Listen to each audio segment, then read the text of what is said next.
Pernah nggak sih, lo udah punya niat besar buat produktif? Mau olahraga, mau baca buku, mau ngerjain sesuatu yang bermanfaat. Tapi ujung-ujungnya cuma scroll TikTok sampai baterai HP panas sendiri. Padahal lo udah semangat sebelum tidur, udah bikin planning di kepala. Tapi besoknya semua niat itu lenyap begitu aja. Ini bukan cuma masalah lo doang. Banyak orang ngerasain hal yang sama. Niat udah disusun rapi, motivasi sempat menggebu, tapi pas waktunya datang, malah mager, rebahan, atau tiba-tiba buka Netflix cuman satu episode yang akhirnya jadi 5. Bahkan kadang kita sampai frustrasi sendiri. Kenapa sih gue gini terus? Gue tuh pengen berubah, pengen rajin, pengen sukses. Tapi kenapa setiap gue mau mulai, kayak ada tembok tak kasat mata yang bikin gue nggak gerak? Yang lebih bikin kesel, kita tahu persis apa yang harus dilakukan untuk berkembang, tapi tetap aja nggak dilakukan. Otak ini seperti ngajak kompromi terus buat hal-hal instan dan nyaman. Mau belajar? Nanti aja deh. Mau workout? Besok aja. Mau mulai kerja? Ngopi dulu bentar.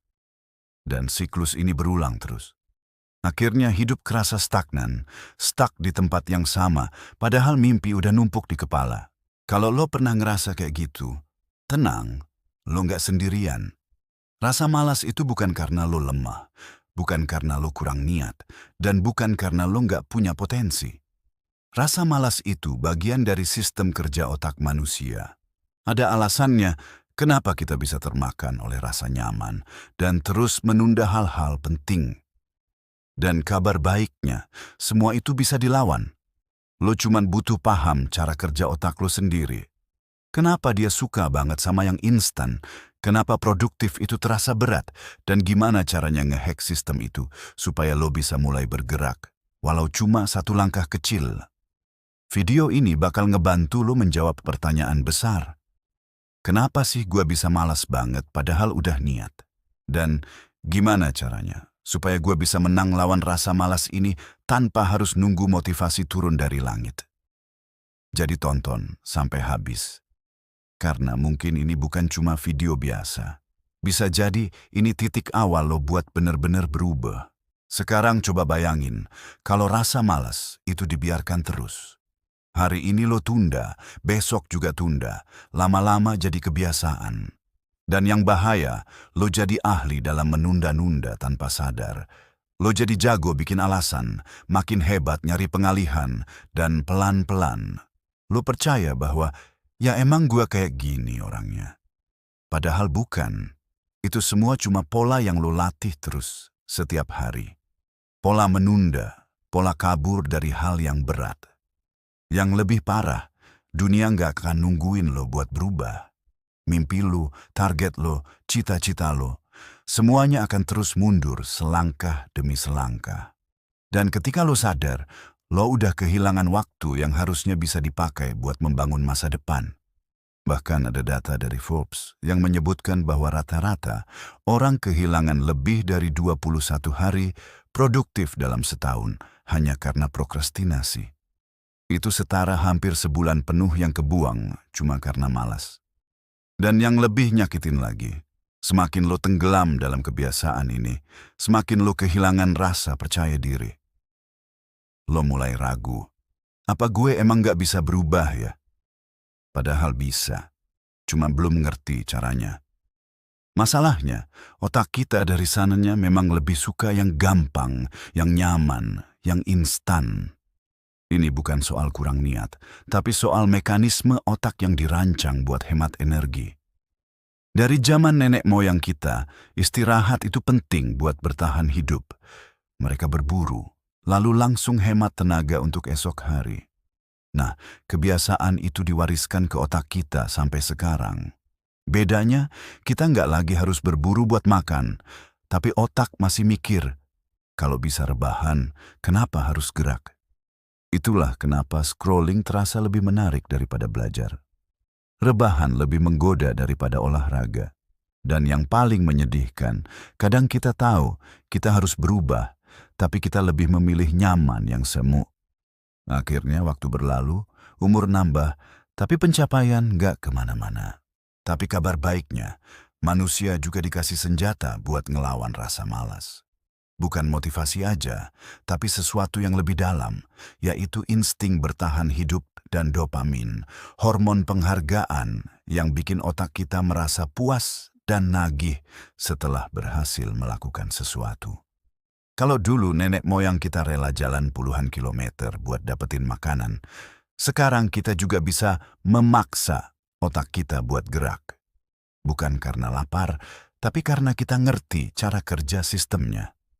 Dan dari semua pencarian gue selama ini, gue nemuin 3 teknik simple yang langsung nyambung dengan cara kerja otak kita, yang bisa lo lakuin langsung mulai hari ini juga. 3 teknik ini bukan teori doang, tapi udah gue coba sendiri dan bisa ngebantu lo dapet dorongan alami, ngurangin rasa mager, dan bikin produktif itu kerasa lebih ringan. Bahkan bisa bikin lo ketagihan sama progres lo sendiri. Dan di segmen selanjutnya, kita bakal bahas satu persatu, biar lo bisa nerapin tanpa ribet. Solusi 1. To-do list kecil plus time boxing.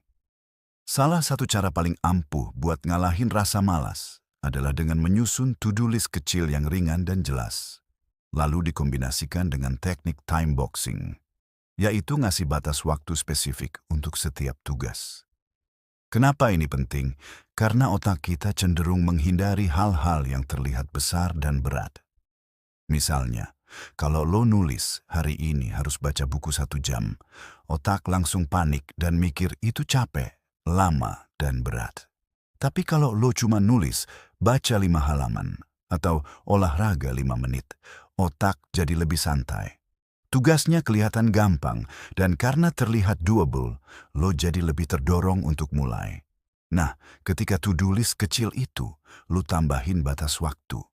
Contohnya, baca 5 halaman sebelum jam 8 pagi.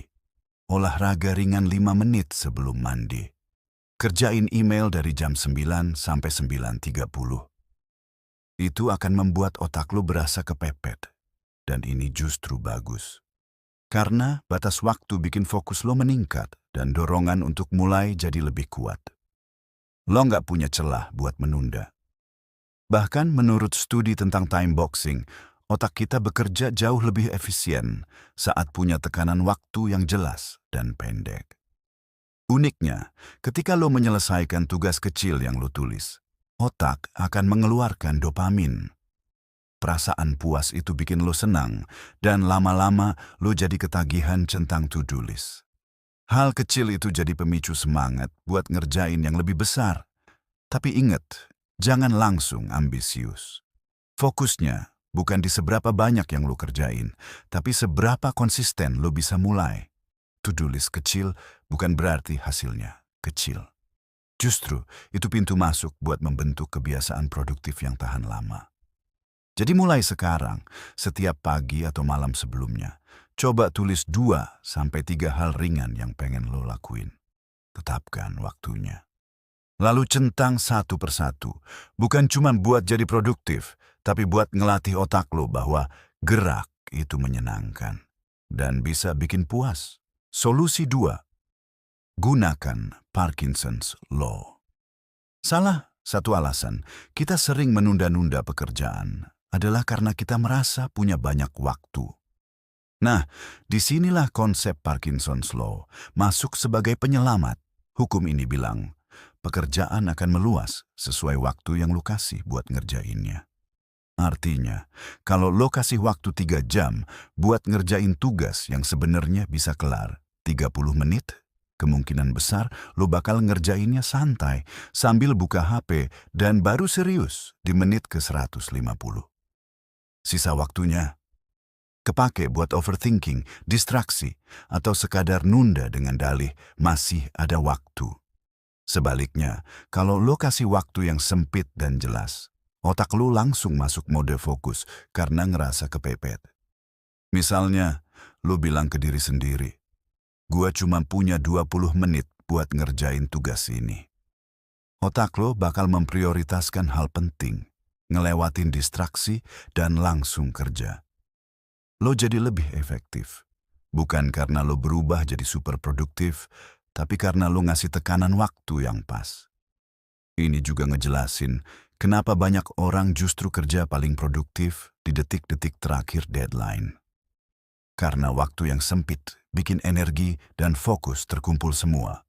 Bedanya, dengan Parkinson's Law, lo bisa bikin versi mini dari deadline itu setiap hari.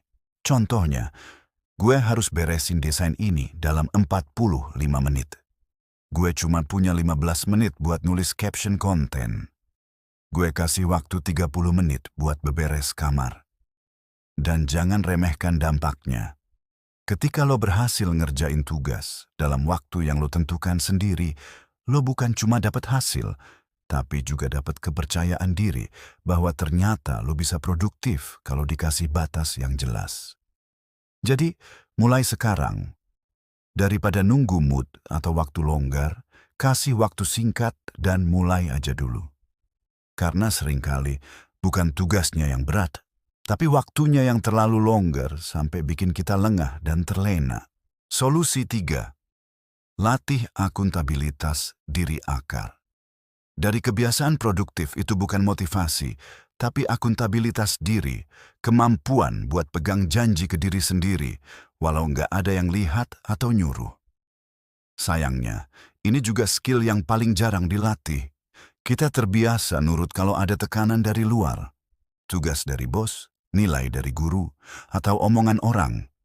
Tapi saat cuma kita dan niat sendiri, tiba-tiba semuanya jadi bisa ditunda.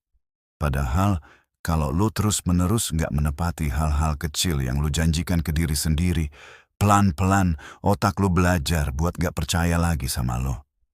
Niat lo nggak dianggap serius. Lo jadi terbiasa untuk gagal memulai, bahkan tanpa rasa bersalah. Dan ini bahaya banget. Sebaliknya, ketika lu mulai menepati satu janji kecil, misalnya, bangun 10 menit lebih pagi, baca satu paragraf, olahraga 3 menit, lu sedang membangun kepercayaan ulang sama otak lu. Otak belajar, oh dia serius. Dia bisa dipercaya. Dan ini efek domino. Semakin sering lu berhasil memenuhi target kecil yang lu tulis sendiri, semakin besar kepercayaan diri yang lu punya. Akuntabilitas bukan soal keras kepala, tapi soal melatih otot disiplin pelan-pelan tapi konsisten. Dan kabar baiknya, ini bisa dimulai dari target sekecil apapun, bahkan kalau to-do list hari ini cuma minum air putih setelah bangun. Itu udah langkah awal yang bagus. Jangan tunggu lingkungan yang ideal. Jangan tunggu ada orang yang merhatiin. Justru dalam kondisi sepi dan gak ada yang tahu, itulah saat terbaik buat melatih akuntabilitas diri. Bikin janji kecil ke diri lo sendiri dan tepati. Lakukan terus, tiap hari. Gak usah sempurna, yang penting muncul.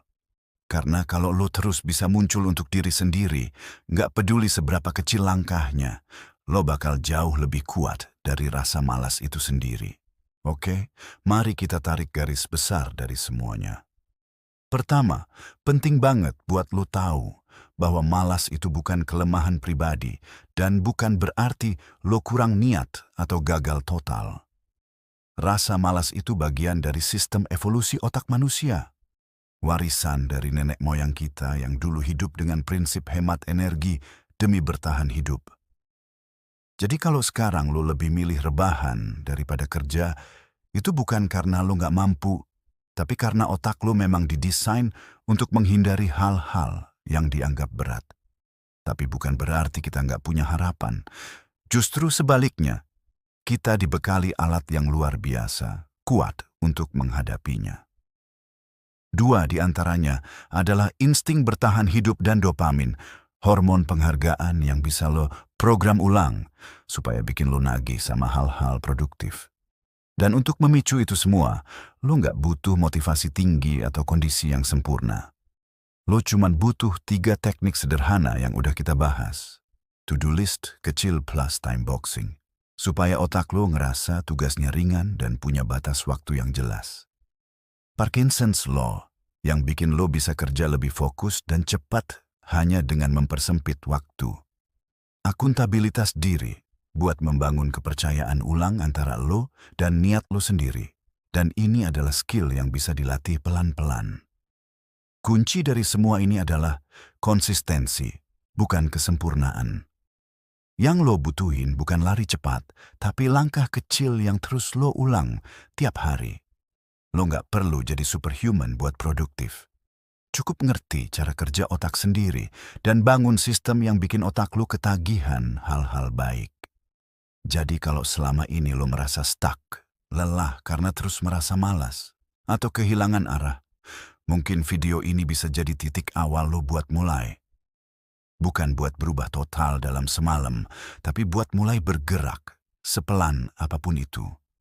Kalau lo pernah ngalamin hal yang sama, coba tulis di komentar bagian mana yang paling ngena buat lo. Dan kalau video ini ngebantu, share ke temen lo yang masih tertawan sama rasa malas. Siapa tahu ini bisa jadi awal perubahan mereka juga. Karena produktif itu bukan soal punya waktu banyak, tapi soal ngerti cara kerja diri lo sendiri. Semangat, dan sampai ketemu di video selanjutnya di channel 1 dari 100.